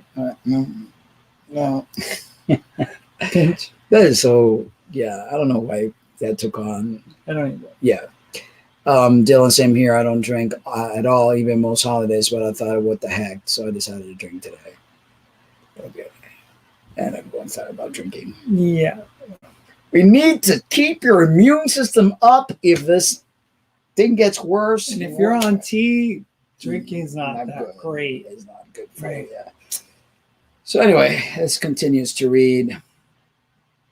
Sometimes it works. White was recently cheered as an important and fearless voice by comedian Ricky Gervais, a comedian and well-known television actor. Of course, because she's feeding the people's views and their prejudice, you know. Seeing Gervais amplify the signal of a trans agitator was enormously disappointing to many of his fans who had no idea he held such toxic beliefs regarding transgender people. But rather than say these things himself and risk career suicide, he let on an anxious to please transgender person do it so he can place a stamp of approval on it. And that's what it is. You know, they're like using individuals like Blair and Mars and all to like promote this trans hatefulness. And they're like, hey, I didn't say it. That trans person said it. So, hey. Right. Yeah. I mean, Ricky Gervais is well known for saying transphobic tweets and making jokes on his comedy shows and things like that. This demonstrates how far the reach high-profile trans agitators like Blair White have, not just of conservative radicals who see their words of condemnation as validation of their own bigotry, but also of the trans exclusionary organizations and even celebrities who see them as serving only to give merit to their malignant perspectives, believing it won't be read as simple unprovoked hatred if delivered on the backs of one of our own that they deem a fearless voice. There is a concerted effort to divide trans and non-binary people in the same way that we have been a small but loud concert of some lesbian and gay men who advocate the removing of the T from the LGBT acronym. Another small coalition is aimed to remove bisexuals from the LGBT community, believing that they don't suffer enough persecution and instead get to choose to be straight.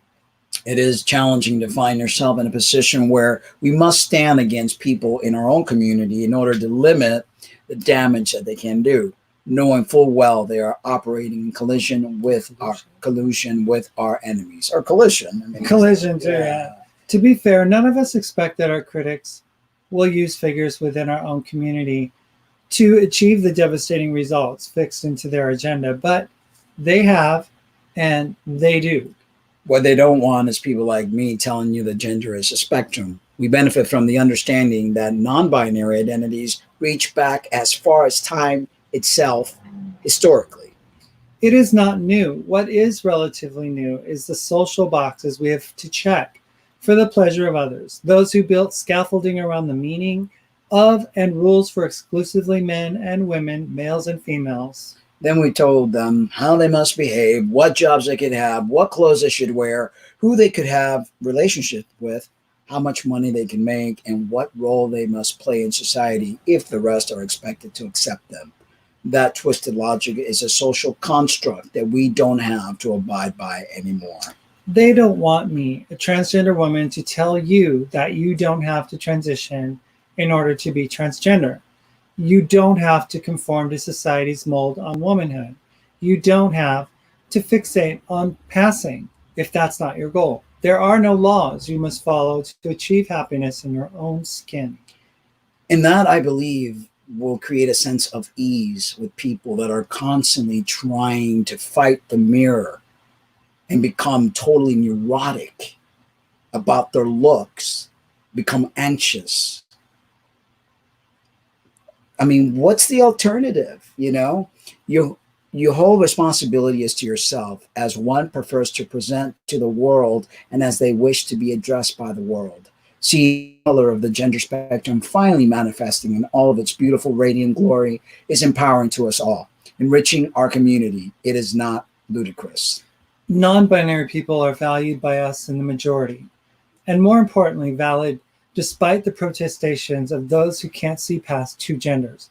One would presume, as transgender people, painfully familiar with the relentless wars we march off to every single morning as we navigate the rough terrain of work, school, shopping, dating, and living as our true selves under immense scrutiny, that we would not want to contest the validity of another human being's identity or journey for the sheer fact that theirs does not explicitly mimic our own. And now with this new epidemic, all that's going to change. It's like sometimes you wonder, is it really an unseen enemy, or is there something here for us to really, reflect on our views? However, I guess there are indeed some that have been hurt who only find redemption in hurting others, mostly by projecting their own insecurities outward in scathing forms of bigotry. I'm a transgender woman who cannot medically transition. I understand to the Blair Whites and the India Willoughbys of the world, I'm not a valid transgender person because I have a condition that doesn't allow transition to be an option. To these folks, I'm not true trans because the circumstances of my life and my own individuality do not adhere to their rule books that have a very specific definition of transgender and stringent requirements for whom it allows to call themselves transgender. You can keep your rule book. And if you look at it, rat femmes are fighting against feminism or feminist or women that are feminine in a certain look, but at the same time, they're fighting trans women. It's like an oxymoron. Think about it. I'll use science that gives far more peace of mind and personal understanding to trans and non-binary folks who deserve to be acknowledged instead of persecuted, embraced instead of exiled. I'm glad more and more people are refusing to do that and instead are celebrating their identities and unafraid to announce their pronouns. And I'm celebrating right along with them because that's what communities are for. To lift each other up, not to spend your time on YouTube punching down as you stroke your hair and pluck insults from the air. Exactly. It's, crazy stuff. Let's see what we got here.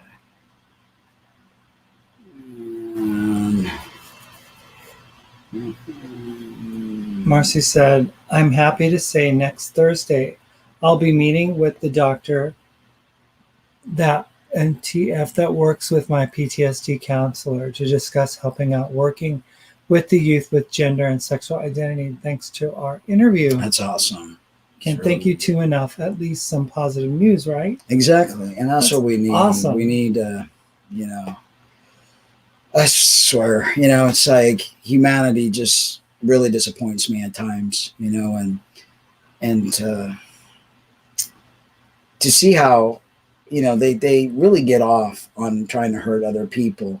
But there is always good news. And this next article is a glimpse of good news here as well as Marcy's news. Think so. Good news is I believe that everything that's happening on our planet is going to turn out for the betterment of our species. I believe people are going to wake up from this sleep phase that they're in, this lack of compassion, lack of understanding, this putting your fingers in your ear and going la, la, la, la, la type of thing. We are going to see a massive shift. We really are. I'm very hopeful. So Pink News has this article titled, Is This the Beginning of the End for the Anti-Trans Movement in the UK? And I believe that we are heading for better times and all this hate that's been thrown at us will disappear. There's been a lot of transphobia and anti-trans sentiment around recently, from columnists lightening the fight for trans equality with pedophiles to politicians and businessmen attempting to keep trans women out of women's spaces.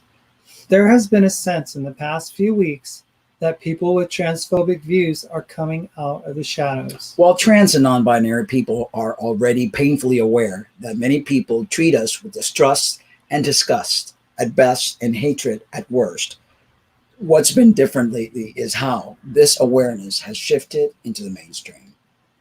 People with transphobic views have been getting increasingly large platforms for their opinions. The quote unquote debate over trans people's existence and rights, framed as whether we're dangerous to women and children, has spilled over from the corners of the internet into the consciousness of society at large. This is exactly what British transphobes have been demanding for years: an audience to listen attentively to their opinions on transgender people. They call their opinion feminism, or at least concern for the society of women and girls. They say that trans people are silencing them. And yet, in recent weeks, we've heard them loud and clear. We sure did last week. We've heard them spout their views unchallenged on the floor of the House of Commons in the UK, where this article is from, in newspaper advertisements, on the radio, and on TV. People who back transgender rights have been called child abusers by gender critical activists. On the BBC, a straight white man compared doctors giving health care to transgender teenagers to Nazi doctors during the Holocaust. Transgender women were branded predatory men so often that the harm caused is irreversible. Frankly, it's been pretty awful. But respected, high-profile people, household names, many of them, spouting transphobia, whether the covert or explicit kind, is not unusual. What has been different this time is the reaction to it. After The Guardian published another anti-trans editorial, it was as if an invisible line in the sand had been crossed. Those who support trans people's struggle for equality were furious. It was just the latest in a long line of articles from the paper framing trans people as a threat to women. But this time there was a backlash, and not just from trans people exhausted at the relentless attack. Hundreds of feminists wrote to the paper's editor in protest. Then thousands of people signed another open letter calling out the paper's pattern of publishing abusive articles about trans people. Soon after, more than 300 Guardian staff signed yet another letter calling out the patterns of transphobic content in response to both the editorial line taken and the fact that a third trans person had quit the paper in less than a year. We saw this reaction again when the Morning Star, another left-wing newspaper, published a vile transphobic cartoon. The cartoon made the same comparison between trans women and predatory men that we've seen printed countless times in national newspapers. But this time, the disgusting comparison wasn't allowed to stand, and it wasn't nominated for a prestigious journalism prize, as has happened before. After fierce criticism, the socialist paper was forced to apologize. The UK's largest trade union, Unison, wrote a letter slamming the editor's decision to publish the transphobic cartoon in the first place. And we saw unity from trans allies. Yet again, when the Labour campaign for trans rights called for transphobes to be expelled from the party, when anti-trans organizations responded by claiming that they are not transphobic, quote unquote, senior Labour politicians doubled down on their support for the trans community. When supporters of the anti-trans organization heckled two women at a Labour leadership husting, the leadership candidates responded by throwing their weight behind trans rights and outlining exactly what they care about: fighting for trans people. The spotlight of those with anti-trans views is exactly what they wanted. But what's been highlighted is that their views, as well as their alliances with homophobes, the religious right, white nationalists, as I pointed out, and anti-abortion campaigners, are nothing more than what the New York Times this week called a quote-unquote respectable bigotry. The platform given to those with gender-critical views on the left and the right of British society, in our media and in our government, has rather the then convincing wider society to join them in their weird crusade against trans people, expose the cold truth of what they have long denied, being transphobic. When you deny trans people's rights, when you claim that we are dangerous, when you mock us and taunt us and organize against us, the lie that you're doing this in the name of women or feminism is now so self-evident that people have stopped swallowing it. It's been a long time coming. Trans people have been saying this for years. What feels new in the sense that the light shone onto those with anti-trans views is only serving to rapidly increase the number of people standing with us, shoulder to shoulder, saying that those gender-critical views are, as a judge ruled last December, not worthy of respect in a democratic society. Unfortunately, the small, vocal lobby of transphobes in the UK and the large amount of people on Twitter who always attack people with pro-trans views isn't going anywhere anytime soon. But what seems increasingly clear is that they've crossed a threshold past which there is no turning back, past which it is no longer possible for their fear and hatred of trans people to be plausibly denied. There has been a lot of transphobia around recently, but as we're seeing, huge numbers of people now recognize these people and their bigoted views for exactly what they are. And that is good news, because these people think that they're not being racist, that they're not being discriminatory, that they're being good feminists, and they're fighting for the rights of women and girls and protecting us from, those evil predatory men. It's unbelievable how they can spin things. And we watched it this past week, how they spin things and they call you abusive and they call you crazy and they call you a bigot. I just decided to block them all because it's like, there's no need to take that on, there really isn't. I mean, that's just crazy. And Victoria says, love is made up of 3 unconditional properties in equal measure: acceptance, understanding, and appreciation. It's not hard. We are all love and all one. Very true, Victoria. Nice. Very, very true. And Patricia says, I agree. We are going to have a reset that will make a better world. I truly believe that, Patricia. I think that this virus is going to be a massive catalyst for a lot of things, and it's very much needed. As scary, as unsecure, as uncertain as the world seems, I believe that this is exactly what we need. We need to shed away those layers. We need to rethink, reset, and be the light that we know that we are. And Darcy says, oh, the toilet paper. I was with my mom today. We went shopping and there wasn't any toilet paper here. Like, WTF? Let's see. Exactly. I totally believe in that. Darcy tells Victoria, guys, I was shopping. Yeah, crazy stuff. And Dylan says, Darcy, yep, that's kind of what's happening everywhere right now. Except where Dylan is. Dylan, you said you got toilet paper, so maybe you need to maybe you can mail some to Darcy. Yeah. We're good. We're good. I mean, we got 3 boxes of Kleenex that'll last, and we clean. It's like just becoming resourceful. That's right now is a time of really look at my island, little Cuba. There hasn't been new cars since Castro took over. Yet the mechanics that they have are really resourceful. They learned to take a big lighter that's meant to be thrown away and they make it into a reusable. They've learned to do without, and they're very inventive. What's that saying? The mother of all necessity is the mother of all invention. That's what people need to do. We need to learn. We need to reinvent ourselves. We need to stop being so reliant on this modern technology. We need to be less of a consumer, more of a minimalist, because that's where the trend is going to take us, because that is what needs to happen. The other is leading us in a very dark path, and we need to become aware of this. I think that there's a shift happening in our youth. There's an understanding gender that has crossed a generational line where they see it in a totally different way. they don't really see it as we grew up seeing it, where the dividing line was so delineated between male and female. They see gender in a totally different light. And I think that it's about that reunification of the two becoming one.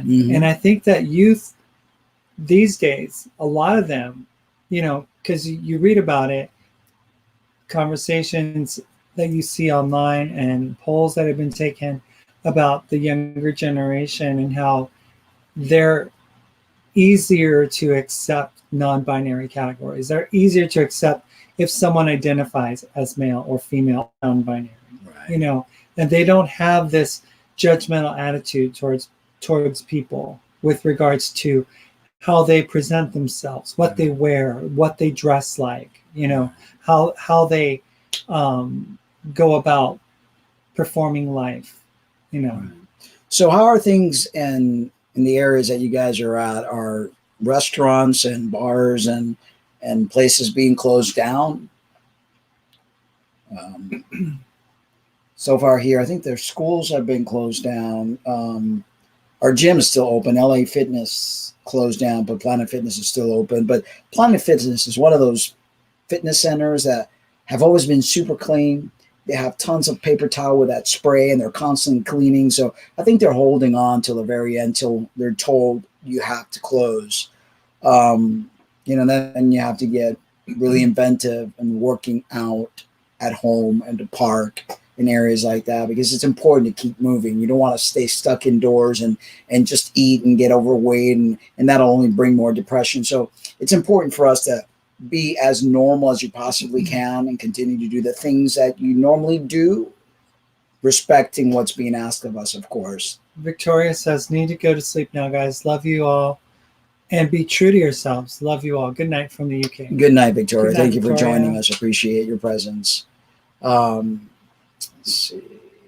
I'm sure that it will start all over again. You think we're good now? I'm sure people will take advantage of that. My grandfather on my mom's side wanted my mom to buy toilet paper for his whole neighborhood.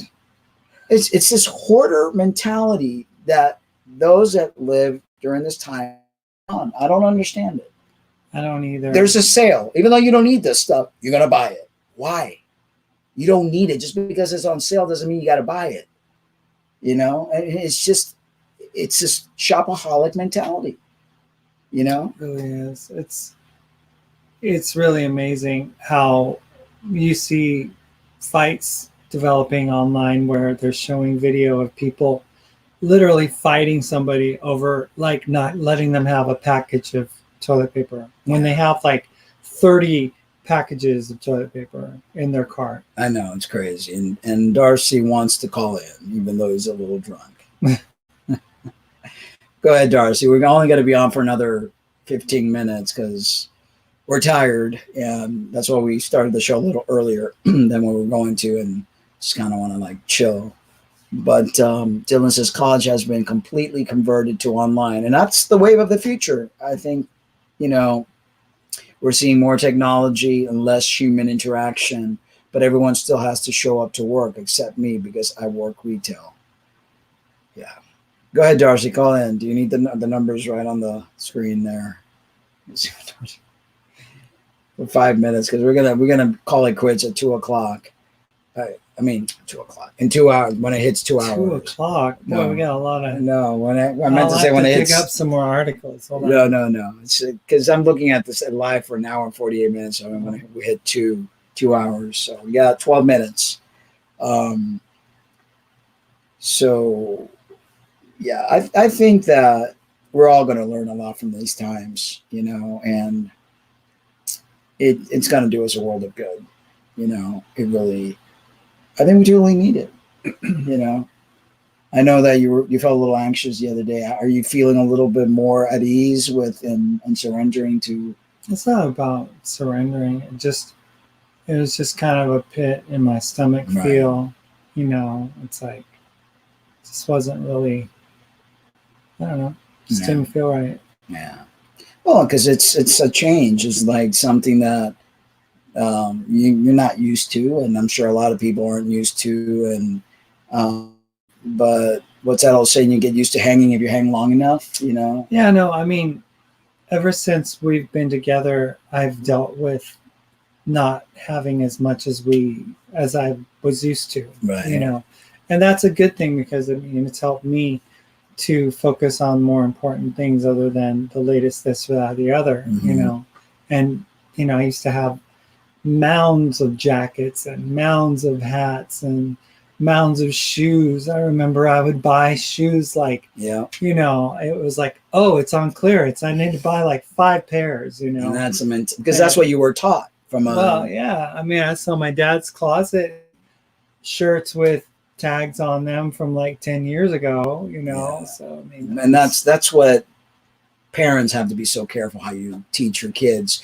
because you're setting them up for failure, you know. I mean, I'm lucky that my parents are always frugal, you know, and I learned to be frugal. We came from a communist country. So, like I said, this to me is no different. I'm ready for it. Patricia says the government will be rationing just like during wars. Yeah. And that's going to be hard on people. And like I said, at least I think I've helped you kind of like buffer, because, you know, I've been a minimalist. I've changed in monumental ways. You know, I haven't, you know, like, yeah. I mean, I wouldn't need to eat as much as I used to in the past. You know, we've practiced fasting. We've practiced 1 meal a day, meal, you know, plans and stuff like that. I've become a vegan at times. So, I mean, it's like I can really much, you know, just be able to be a chameleon, whatever needs to be done. Right. It's like I've always known, you know, since my awakening, I've always kind of known that. Let's see, why isn't it? Oh. Terry Ross says, sorry, I'm late. I'll watch the beginning when you're done. Yeah, we started earlier because we were getting tired and we figured let's start early because I didn't want to wait till 7. Try that again, Darcy. I don't know why it didn't go through. I saw it and the thing didn't start ringing on this end. Elliot joins us. Hey, Elliot. Hey, Elliot. Are you still in Florida? Elliot's trying to make his way back home. He's stuck in Florida. Good place to be stuck in, though. You know, good place to be stuck in. Their beaches are still open. Their governor refuses to shut them down. Fort Lauderdale closed down. But I heard they said that the governor is refusing to shut down beaches till they're told to. Yeah. Till they put a mandate, because talk about the spread. Come on now. It says missed call. Oh, why is it doing that? Let me see here. I don't know. Let me. Why isn't it going through? This is weird. I don't know. More? Answer. No, really. There it is. Oh. Why isn't I it? see it. I see it, but it's not. Why are? Oh yeah. I don't know. Yeah. Let me try calling them and see. I'm calling Canada Bank. Oh, it's through the Google Voice. Connecting. Elliot says, yep, still in Florida, hopefully getting a flight tomorrow. Tampa to Chicago, then Chicago to London. No direct flights until late April. So it was my only option. Why doesn't it? I mean, this is weird. I don't know. I don't know, why isn't it working? It's not working today. Maybe from all this. Hey guys, how's it going? Hey, how you there you yeah, are. there you are. This is. We could hear you. Yeah. All right. So yeah, like my mom and I, we went shopping around. We couldn't find really any toilet paper really anywhere, and we just like last minute. It's friggin' crazy. Like in Canada here, it is effing crazy. Like I can't believe like we closed down, and you know we've only got like the coronavirus in I think like Edmonton and sorry, I'm a little bit drunk right now, so hope you don't mind.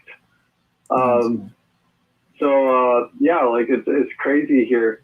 How right now. You kind of broke up when you said what you I said. think you said, how's it going over there? Well, we've had a toilet paper shortage. We were able to pick up. I mean, I'm a smart shopper when it comes to dealing with stuff like this, to know what will fill us up the most and give us the most nutrition. So we're pretty set if stuff got bad. I mean, at least for the next 3 weeks or whatever, we aren't able to go shopping. Stuff like oatmeal, that's very filling, peanuts, protein powder. We do have some chicken, beef, and stuff in the freezer, but I'm rationing that, and I'm using lentils, which is very high in protein. Things like that, just to fill you up. Making the oatmeal with a lot of water so you have bulk, so you don't feel hunger. Knowing how to stretch things out, that's the name of the game. Yeah, right now, like I have protein powder just to kind of lean back because like I need that freaking protein. You can't really get that if like all the beef is out and all that sort of stuff. We went to Walmart. We went to basically almost 3 stores, and there was like literally nothing for meat on display. It was all gone. Yeah. Wow. Yeah, so lentils is a good source of protein, peanut butter or peanuts, because you want to keep your protein up, and you want to. So far, we've been able to get fruits and veggies. Yeah. So for now, I mean, I've never seen a store look like Walmart did yesterday. I mean, it was like, Yeah. wow. It was crazy. Yeah. And let's see. Marcy says she's going to use all her bills to. Sorry, you guys are cutting out. Marcy says she's going to use her bills as toilet paper. Her bills, bills. All of her bills. All of her bills as toilet paper. And Patricia doesn't understand why they're closing beaches. Fresh, sunny air is good. Yeah, but the thing is, depends how packed the beach is. Because, I mean, I know in Florida, people are like sardines, and then you're wet and you're in the sand. And I don't know how I wouldn't want to be around a group of sweaty. No, but was it Terry said that they basically allowed to go as long as they stay in groups of 10 or less? Yeah. Yeah. Well, we'll see. I mean, I think they should play it safe. Better safe than sorry. And Marcy says she's in Connecticut. Yeah, she said everything's closing here. Schools, some stores are open, and some gas stations. And Nelia says they don't have any. They don't have toilet paper where they're at either. So. Well, at the airport they'll probably have it. Yeah, I was surprised today. Planet Fitness had toilet paper in their thing. I'm going, huh? Really? Yeah. Here's another. You're cutting up thing, pretty. Like we were like when we were shopping, we were trying to look for like canned foods. Mm-hmm. There was nothing for canned foods. All the canned foods was all gone everywhere. Yeah. Everywhere, all the stores. And because I'm in Alberta and I'm in a small city, so there's like literally nothing. That's And crazy. Like I'm aware that this is a pandemic. It's a wide emergency all across all nations. But for a small city, we should not be like crazy like this. Like we know basically like there's a lot of people that travel from, BC to like Alberta, like Banff and, Edmonton, Calgary and all that sort of stuff. Right. Because we're a small city, people are crazy because they know that, a lot of these people that could be infected that are traveling in and out of the city, that whole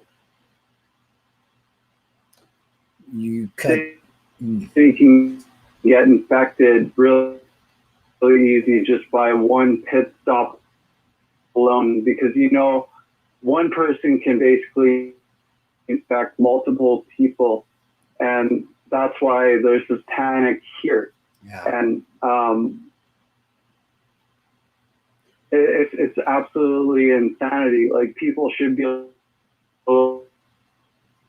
You're cutting up a lot. I don't know if it's what's going on, but the reception is not good. I believe you said that it's people are starting to panic because it's spreading pretty quickly. These people. What's that? You're cutting up pretty badly. Italy had in the last 24 hours like 300 and almost 400 deaths.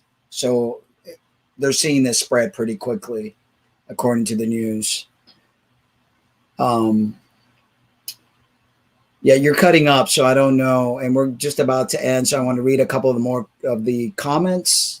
Stay safe. Don't drink too much. You want to keep your immune system up. Okay? All right. All right. But yeah, like I've had one mountain tall, well, two mountain tall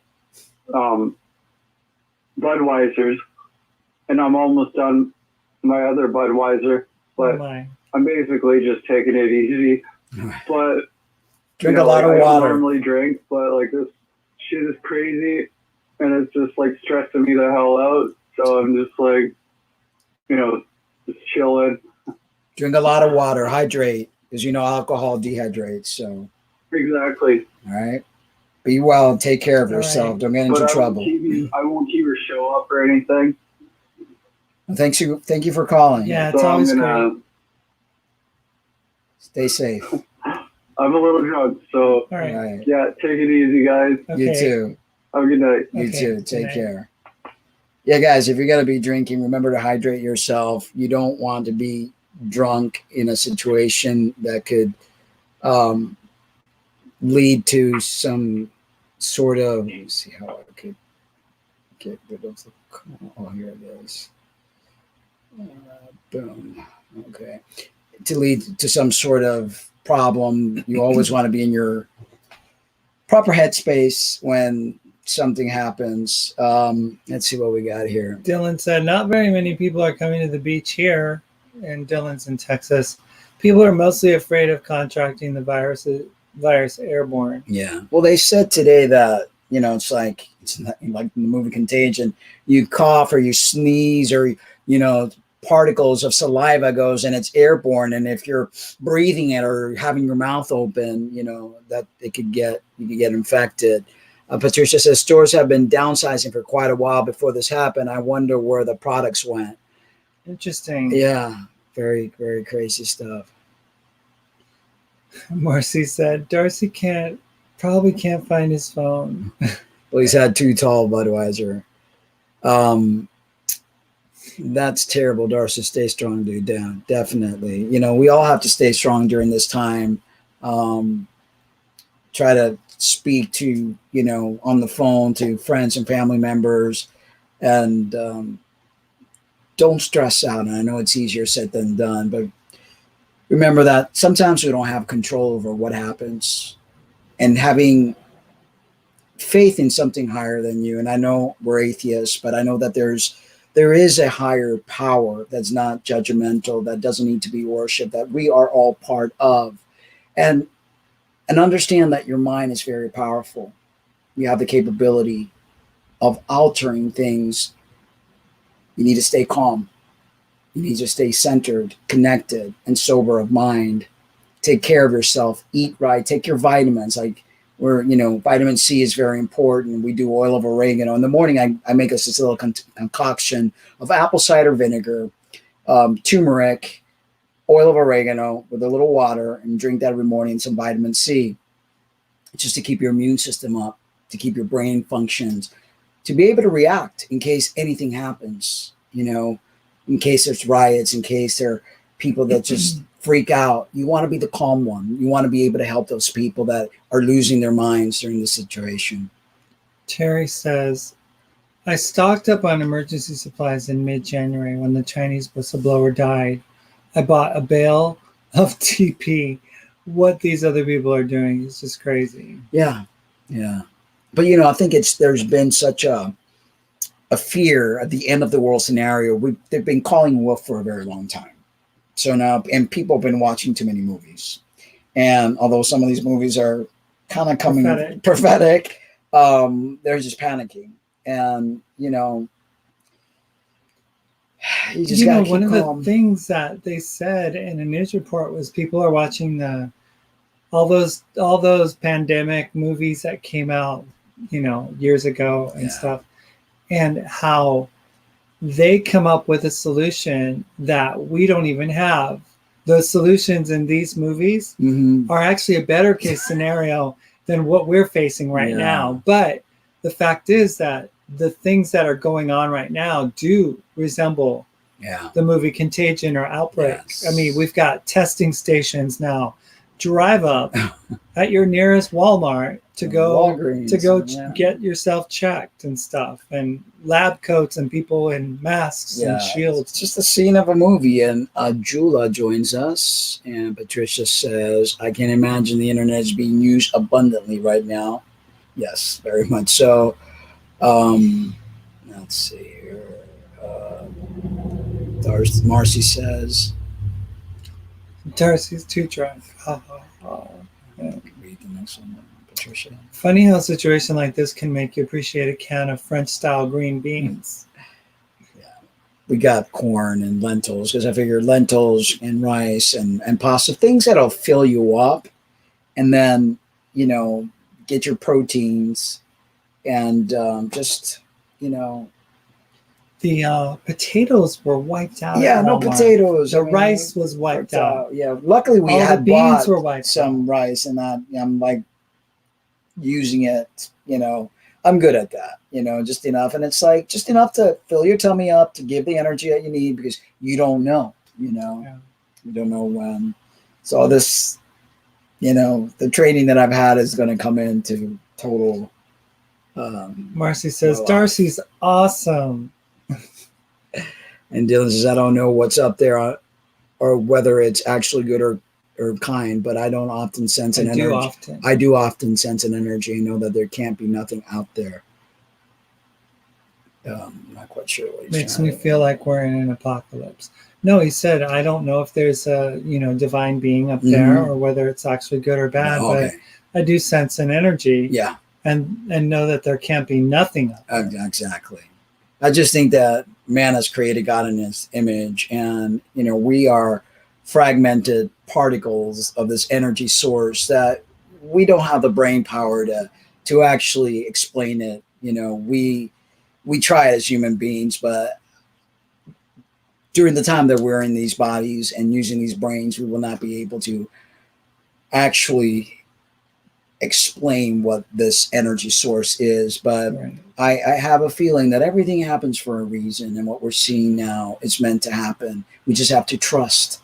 We have to really trust each other and be in that frequency of love, and not the lovey-dovey stuff that they teach us. You know, it's just a feeling of uniteness, of forgiveness, of community, of being grateful, of not being selfish, of not being materialistic, you know, of really growing, evolving as a spirit that we are.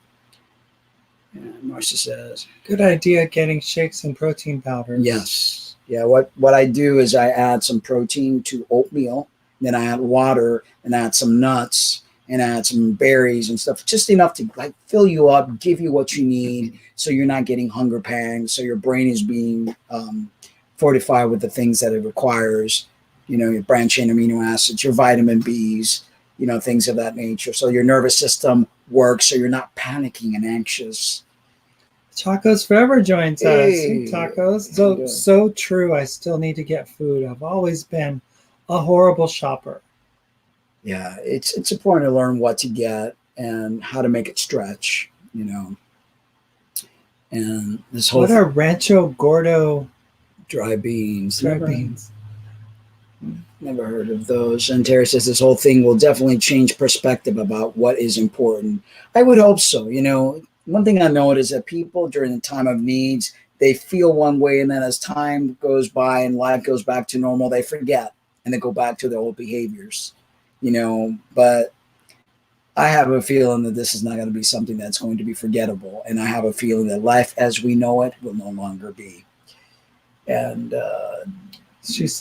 Terry said, this whole thing will definitely, Patricia says, what was it? Ain't nobody sticking something on my nose in a drive-thru. I know. I'm telling you, that's crazy. We're all talking about health now. I'm guilty about the Taco Bell triple layer nacho I had for lunch. Yeah, you got to try to eat healthier now than ever, because Last thing in a person wants right now is to get sick and having to go into the sick system. Be around.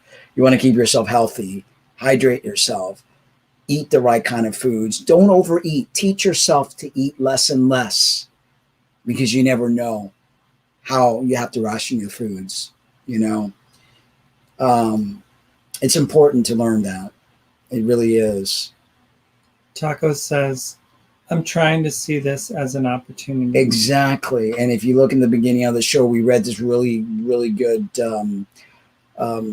essay or something that somebody wrote, to look at this not as an enemy, on the contrary, as an opportunity for growth, as a time to reflect, as a reboot that we all need very desperately. Patricia says, I ate garlic nachos. And Dylan says, Patricia, garlic nachos, that's a thing? And she said, made by Frito-Lay. Buy tortilla chips. Cut them up. Not the tortilla chip. What is it? The ones that the corn tortillas. Corn. Yeah, corn tortillas. Slice them into 8. If you have an air fryer, get 2 or 3 of those corn tortillas. Sprinkle a little bit of like garlic, just herbs, and fry them up in the air fryer without any oil. It's healthier for you. Like I said, right now is the time to be eating healthy. You don't want to eat junk food during a time of a pandemic, during a time where you need to have your immune system be the strongest. And Saber Chicken joined us. I'm late to the show. How long are you prepared for? We have very limited resources available for us for storage. So, yeah, we don't have like a big whatever, but so we're not like preppers in the sense of like. But I'm able to make what we do have last, for the next 2 or 3 weeks, and I'm sure that by that time there'll be a lot more stuff. I'm sure that need be, if the situation got really bad, the military starts to throw ration. How do you call those those things, or MREs and things of that nature. And that's also a good time to learn how to fast. Fasting is a great tool. That's why, since we've been together, we've been fasters, and it's all come in very handy. Yeah. Because if you need to cut down on 1 meal a day or eat every other day, back in the day, we didn't eat daily. We didn't have food all the time. This whole constant eating and worrying about food is a modern thing. People used to eat maybe 2 or 3 times a week when they found food, when they were able to have it. You ate what you could, and you learned to. That's why people weren't overweight back in the day. So Dylan says, Sable Chicken, it's ending soon. That's not what the government is saying. I mean, they're talking about August. Well, with regards to food availability, they said the grocery stores would be plenty. There's plenty of food. So the country has, supposedly. Gas is going down. Yeah, so that's a good thing. Now that you can get gas cheap, you can't go anywhere. Exactly. How convenient. Sable Chicken says, 1/4 teaspoon of baking soda in a glass of water every morning on an empty stomach. We do apple cider vinegar with turmeric and oil of oregano. That's I've been eating junk food lately just to feel normal, says Patricia. And Saber Chicken likes your hair. Thank you. So glad I taught myself how to fast. It's so important. Yeah, it's really, really good. It's really important to do that, because there are people that go 3 hours without eating and they're, having conniption fits, and it's good to teach yourself to have the energy to use up some of that stored fat, which is just sitting there, and it's good. Patricia's, let's say Terry. Okay, Dylan says taco forever. I'm really bad at it. I've tried, but I'm weak. And Terry at fasting. Fast. And Terry says, I saw an interview with Spanish flu survivor. She believes the reason her family was the only one in the whole town that survived was because of baking soda every morning. Yeah, it does something to your pH.